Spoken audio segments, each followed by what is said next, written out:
Dans la rubrique « La parole du jour », nous allons vous parler du périsprit. En 1856, Allan Kardec est dans son cabinet de travail. Il prépare le livre des esprits.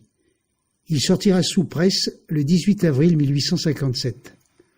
Il sera le codificateur du spiritisme après avoir trié des communications venant de 50 cahiers obtenus principalement par la médium mademoiselle Ruth Jaffé. Il sera secondé dans ce travail par un certain nombre d'esprits qui viendront se communiquer aux séances de la famille Baudin, au travers des médiums Caroline et Julie Baudin. Le périsprit. Dans le livre des esprits, à la question 93, on nous parle du périsprit. L'esprit proprement dit, est-il découvert ou est-il, comme quelques-uns le prétendent, environné d'une substance quelconque? L'esprit est enveloppé d'une substance vaporeuse pour toi, mais encore bien grossière pour nous. Assez vaporeuse cependant pour pouvoir s'élever dans l'atmosphère et se transporter où il veut. Allan Kardec rajoute en commentaire « Comme le germe d'un fruit est entouré du périsperme, de même l'esprit proprement dit est environné d'une enveloppe que par comparaison on peut appeler périsprit. » Un nouveau mot dans le vocabulaire spirit est né. Une enveloppe semi-matérielle. On apprend dans cet ouvrage que le périsprit est l'enveloppe semi-matérielle de l'esprit, également appelé le corps fluidique ou le corps spirituel. Il a son origine dans le fluide cosmique universel de chaque monde ou plan auquel l'esprit est lié. Il est composé de matière comme le corps charnel, mais d'une matière dans un état différent, plus subtil ou quintessentiel. Cette matière n'est pas rigide comme celle du corps physique, mais flexible et expansible. Ce qui fait que le périsprit est beaucoup plus malléable sous l'action de l'esprit. Tout comme le corps physique, il a une structure et une physiologie, mais il n'a pas d'intelligence ni d'autonomie. Il n'est pas un autre être, mais un instrument de l'esprit, tel que le corps physique.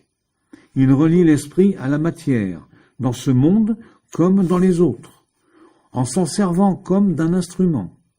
L'esprit peut ainsi agir à la fois sur un plan fluidique ou sur un plan matériel. Le siège de nos souvenirs. Le périsprit enregistre les effets de toutes les actions de l'esprit. C'est le siège de la mémoire. Il permet aux esprits de s'identifier et de se reconnaître les uns les autres sur le plan spirituel. Il est le moule, la forme de l'être corporel.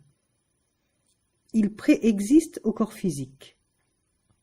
Pour que l'esprit puisse s'incarner, un lacet fluidique, qui est une expansion du périsprit, se relie à l'ovule fécondé et préside à la multiplication des cellules, une à une, en dirigeant la formation du corps. Quand celui-ci est complet, il se retrouve entièrement lié au périsprit, molécule par molécule.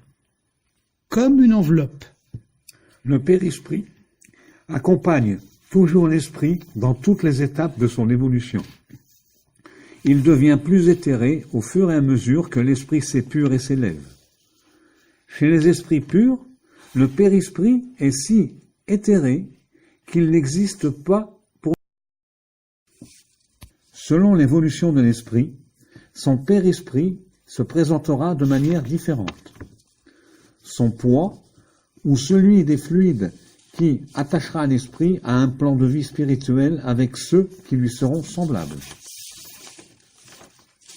Sa densité qui répond à sa matérialité.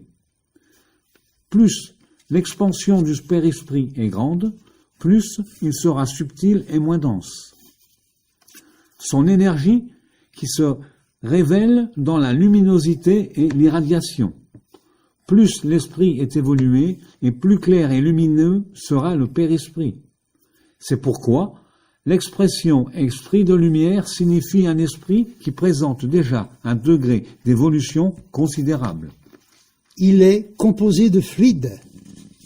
La constitution du périsprit n'est pas identique pour tous les esprits, même s'ils sont du même monde. La couche fluidique qui enveloppe un monde n'est pas homogène, et lorsque l'esprit forme son périsprit, il va attirer des fluides, plus ou moins éthérés et subtils, selon ses possibilités. Les esprits inférieurs ont un périsprit plus grossier, et c'est pour cela qu'ils sont aimantés au monde qu'ils habitent, sans la possibilité d'atteindre les mondes plus évolués. Quelques esprits confondent leur périsprit avec leur corps matériel et peuvent expérimenter des sensations comparables au froid, à la chaleur et à la faim. De nouvelles propriétés.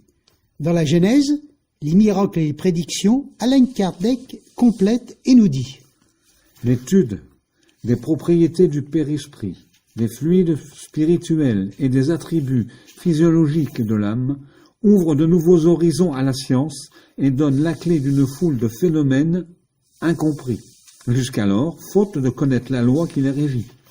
Phénomènes niés par le matérialisme parce qu'ils se rattachent à la spiritualité, qualifiés par d'autres de miracles ou de sortilèges selon les croyances. Tels sont, entre autres, les phénomènes de la double vue, de la vue à distance, du somnambulisme naturel et artificiel, des effets psychiques de la catalepsie et de la léthargie, de la prescience, des pressentiments, des apparitions, des transfigurations, de la transmission de pensée, de la fascination, des guérisons instantanées, des obsessions et possessions, etc. En démontrant que ces phénomènes reposent sur des lois aussi naturelles que les phénomènes électriques et les conditions normales dans lesquelles ils peuvent se reproduire, le spiritisme détruit l'empire du merveilleux et du surnaturel, et par suite la source de la plupart des superstitions. S'il fait croire à la possibilité de certaines choses regardées par quelques-uns comme chimériques, il empêche de croire à beaucoup d'autres dont il démontre l'impossibilité ou l'irrationalité. Toutes ces informations, nous la devons à Allan Kardec, formidable codificateur des pensées des esprits de l'au-delà. N'hésitez pas donc à vous instruire, à vous informer.